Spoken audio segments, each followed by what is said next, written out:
लेकिन कुछ आदतें और वातावरण ऐसे होते हैं जहां बार बार गलती हो जाती है। आज का समय बदल चुका है। लोग धीरे धीरे पश्चिमी संस्कृति की ओर आकर्षित हो रहे हैं। पहले हमारे भारत में गाय को घर का हिस्सा माना जाता था, लेकिन आजकल अधिकतर घरों में गाय नहीं दिखती। उसके स्थान पर कुत्ते पालने का चलन बढ़ गया है, जो कि पश्चिमी सभ्यता का प्रभाव है। इसी तरह पहले भारत में शुद्ध शाकाहारी भोजन का पालन होता था, लेकिन आज मांसाहार आम होता जा रहा है। पहले के जमाने में घरों में मंदिर हुआ करता था, पूजा अर्चना की जाती थी, लेकिन आजकल घर के अंदर शराब रखने का एक छोटा सा बार बना लिया गया है, जहां हमेशा शराब की बोतलें रखी होती हैं। यदि आप किसी ऐसे वातावरण में रह रहे हैं, मान लीजिए कि आप किसी कॉलेज में हैं, किसी बड़े शहर में रहते हैं और अपने माता पिता से दूर हैं, और वह भी तब जब सावन का पावन महीना चल रहा हो, तो अत्यधिक पश्चिमी संस्कृति में डूब जाना आपकी जिंदगी को नरक की ओर धकेल सकता है। सावधान रहें, इस माह में ऐसी किसी जगह पर ना जाएं जहां शराब परोसी जाती हो, मांस बेचा जाता हो या तामसिक भोजन किसी भी रूप में मिलता हो। ऐसे स्थानों पर जाने से शरीर गंभीर रोगों की चपेट में आ सकता है। जब हम आधुनिक बनने की दौड़ में भागते हैं, तब हमें लगता है कि अगर बड़े बड़े लोग इन बातों को नहीं मानते तो हमें क्यों मानना चाहिए। लेकिन हमें अपनी जड़ों को कभी नहीं भूलना चाहिए। जिस प्रकार एक वृक्ष तब तक हरा भरा रहता है जब तक उसकी जड़ें मजबूत रहती है। जैसे ही जड़ें कमजोर होती हैं, पेड़ टूट जाता है, गिर जाता है, पत्ते बिखर जाते हैं। वैसा ही हाल तुम्हारा भी हो सकता है यदि तुमने अपनी जड़ों से नाता तोड़ लिया, अपने माता पिता के द्वारा दिए गए संस्कारों को भुला दिया और सावन के इस शुभ काल में मांस और मदिरा का सेवन कर लिया या उन दुकानों की ओर कदम बढ़ा दिए, तो तुम खुद को रोगों से ग्रस्त कर लोगे। भले ही उम्र तुम्हारी कम हो, लेकिन बीमारियां ऐसी आ सकती हैं जो तुम्हारे वर्षों के जीवन को निगल सकती हैं। इसीलिए हर कदम बहुत सोच समझकर बढ़ाना है, क्योंकि जिंदगी में वही घटित होता है जो तुम्हारे कर्मों के अनुसार लिखा गया है। जैसा करोगे वैसा ही फल पाओगे। यदि बबूल का बीज बोओगे तो आम कहां से मिलेगा। अब हम तीसरे स्थान की चर्चा करने जा रहे हैं, जो चरित्र से जुड़ा है, और ये बात बहुत गहराई वाली है। चरित्र ही व्यक्ति को शून्य से शिखर तक पहुंचा देता है। इसका सबसे बड़ा उदाहरण रामायण के युद्ध में देखने को मिलता है।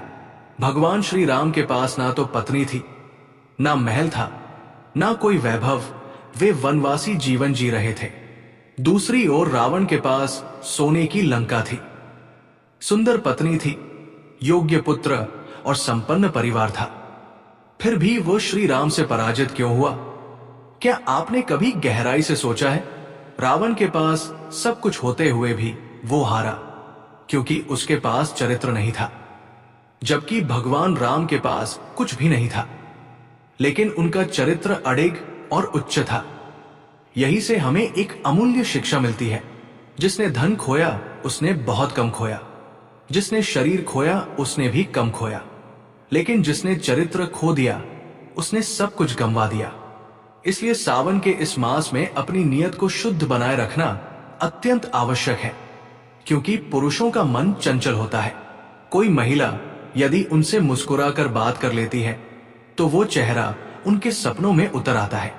चेहरे पर मुस्कान आ जाती है, दिल में संगीत बजने लगता है और ऐसा प्रतीत होता है जैसे वही स्त्री उनकी दुनिया बन गई हो, भले ही वो स्त्री विवाहित हो या अविवाहित। इसलिए इस समय विशेष सतर्क रहना है। अब ये वीडियो और भी गंभीर होने जा रही है, इसलिए इसे अंत तक ध्यान से देखना जरूरी है, क्योंकि जो मार्गदर्शन आप यहां से प्राप्त करेंगे वो आपकी जिंदगी को आत्मिक उन्नति होती है। किंतु कुछ स्थान ऐसे होते हैं जहां की ऊर्जा अशुद्ध, नकारात्मक और विचलित करने वाली होती है। ऐसे स्थलों पर प्रेतात्माएं और दुष्ट शक्तियां निवास करती हैं। सावन के महीने में जब भक्तगण महादेव की पूजा में लीन होते हैं, तब न केवल मनुष्य बल्कि भूत पिशाच, किन्नर, पशु पक्षी सभी महादेव के चरणों में समर्पित हो जाते हैं। इसी कारण ये समय अत्यंत संवेदनशील भी हो जाता है। जैसे ही सकारात्मक ऊर्जा तीव्र होती है, वैसे ही नकारात्मक शक्तियां भी जागृत हो जाती हैं। आपको 3 ऐसे स्थानों से हर हाल में दूर रहना चाहिए, क्योंकि यदि इस पवित्र माह में किसी ने वहां कदम रख दिया तो उस व्यक्ति के जीवन में दरिद्रता, संकट और भूखमरी का साया मंडराने लगता है। हाँ, महादेव अत्यंत भोले हैं, लेकिन जब उनकी तीसरी आंख क्रोधित होती है तो वो सामने वाले को भस्म भी कर सकते हैं। इसलिए अगर इस पावन मास में आपने उन 3 स्थानों पर पांव रख दिया तो सबसे पहले आर्थिक संकट आने लगेगा। धन की कमी, हर तरफ से बाधाएं, उधारी और कर्ज जैसी समस्याएं सिर उठाएंगी। और जब आप अपने घर परिवार में बैठेंगे तो वहां अशांति, झगड़े और तनाव का माहौल बनने लगेगा। स्वास्थ्य भी बिगड़ने लगेगा। बेचैनी, अनिद्रा और नई नई बीमारियां पनपने लगेंगी। संतान प्राप्ति में अवरोध आएंगे। दाम्पत्य जीवन में तनाव उत्पन्न होगा। और सबसे गंभीर बात यह है कि जो लोग इन 3 स्थानों पर जाते हैं उन्हें कभी भी देवी देवताओं की कृपा प्राप्त नहीं होती। वे हमेशा ईश्वर की कृपा से वंचित रह जाते हैं। और ये तो निश्चित है कि इस जीवन में अगर ऊंचाई तक पहुंचना है, कोई बड़ा मुकाम हासिल करना है, तो देवी देवताओं की कृपा सबसे अनिवार्य है। उन्हीं के आशीर्वाद से इंसान दिन रात सफलता की ओर अग्रसर होता है। लेकिन जब वही देवी देवता अप्रसन्न हो जाते हैं तो व्यक्ति जीवन की नींव से गिरकर सड़कों पर आ जाता है। इसलिए इस पवित्र महीने में आपको पूरी सजगता के साथ गुरु जी की बातों को समझना होगा। सावन महीना भगवान शिव का विशेष मास है, जिसे भक्ति और ध्यान का समय माना गया है। इस समय में कुछ ऐसे स्थान हैं जहां अनजाने में भी कदम रखना दुखदायी साबित हो सकता है। ऐसे ही स्थानों में से पहला है श्मशान घाट। श्मशान को महादेव का अत्यंत प्रिय स्थान माना गया है और यह स्थल स्वयं उनके ससुर द्वारा उन्हें भेंट स्वरूप दिया गया था। अब आप सोचिए, अगर कोई ससुर अपने दामाद को श्मशान जैसी जगह देता है तो क्या वह प्रसन्न होगा? लेकिन महादेव इसे शांति का स्थल मानते हैं। भूत पिशाच भी महादेव के भक्त हैं, लेकिन आप और हम तो सामान्य इंसान हैं। इस कारण से सावन के महीने में श्मशान घाट जैसे स्थान पर जाना आपके लिए भारी पड़ सकता है। ये मास उन्नति और शुभता का समय है और श्मशान में उपस्थित भिन्न भिन्न प्रकार की ऊर्जा, चाहे वो पुण्यात्मा की हो या पापी की, आपके मन मस्तिष्क पर विपरीत प्रभाव डाल सकती है। अचानक से मानसिक अस्थिरता आ सकती है। डरावने सपने बार बार परेशान कर सकते हैं। छोटी छोटी बातों पर डर लग सकता है। जीवन में बाधाएं उत्पन्न हो सकती हैं और अशुभ संकेत मिलने शुरू हो सकते हैं। इसलिए सावन मास में श्मशान घाट की ओर जाने से बचे।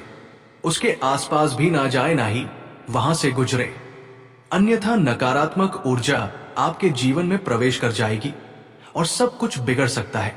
और अब गुरु जी की सबसे जरूरी बात सामने आने वाली है। अभी तक जो बातें बताई गई वो तो साधारण थी, लेकिन अब उस स्थान के बारे में बताया जाएगा जहां अनजाने में आपका पाप पड़ सकता है, जो बेहद घातक हो सकता है। क्योंकि इंसान बाकी चीजों पर तो नियंत्रण कर लेता है, सौंपेंगे जिसके आप सच्चे अधिकारी हैं। लेकिन यदि आप सावधानी खो बैठे और उन 3 अशुभ स्थानों पर चले गए जहां राहु की उपस्थिति अनुकूल नहीं मानी जाती, तो आपकी कुंडली में राहु उग्र हो जाएगा।